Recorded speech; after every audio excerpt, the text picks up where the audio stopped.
Եկեք պատրաստենք մեր հայկական ավանդական լոշիկները կամ լավաշներ, ինչպես ցանկանում եք, այդպես էլ անվանեք։ Շատ հեշտ եւ արագ տարբերակ է եւ շատ լավ է ստացվում։ Լոշիկների համար շատ բաղադրիչներ հարկավոր չեն։ Մեզ ընդամենը պետք է տաք ջուր, աղ, բուսայուղ եւ արուր։ Բոլորը միասին խառնում ենք եւ հունձում ենք փափուկ, ձեռքերին չկպչող խմոր։ Ալյուրի քանակը կարող է մի փոքր ավելին պետք լինել, քանի որ խմորը կրկնակելու ենք ալյուրով։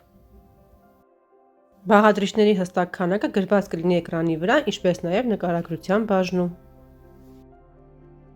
Պետք է ստանանք այսպիսի փափուկ եւ ձեռքերին չկպչող խմոր։ Թողնում ենք հանգստանա 10 րոպե, որից հետո արդեն պատրաստում ենք գնդերը։ Գնդերի չափսերը կախված են, թե ինչ մեծության եք ուզում լինի լոշիկները։ Ինձ մոտավորապես 70-ից 80 գրամ են կազմում գնդիկները։ Այս չափից ես պատրաստել եմ 25 սանտիմետր տրամագիծ ունեցող լոշիկներ։ Իսկ հաջորդ տեսանյութում կտեսնեք, թե ինչ եմ պատրաստելու այս լոշիկներով։ Խմորը բացում ենք այսպես լավաշի բարակությամբ, որից հետո կտրում ենք շրջանաձև որևիցե հարմար գործիքով կամ իրով։ Ինձ մոտ այսպիսի օղակ է։ Կարող եք նաև թավայի կափարիչով շրջանաձև կտրել, տարբերություն չկա։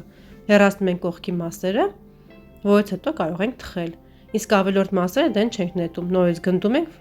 եւ պատրաստում ենք ելի լոշիկներ։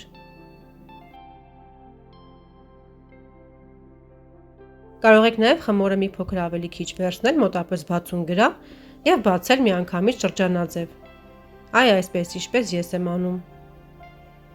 Տեսեք, այս տարբերակով է շատ լավ ստացվում է։ Մի փոքր ավելի մեծ ենք բացում, քանի որ եփվելու ընթացքում այն փոքրանում է։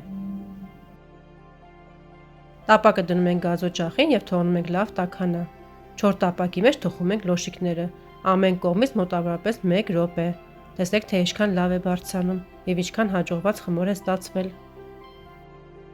Ես չեմ ծածկում կափարիչով, հենց այդպես թխում եմ։ Լոշիկները հանելուց հետո ցանկալի է մի փոքր ջրով ցողել, որպեսզի ավելի փափուկ ստացվի։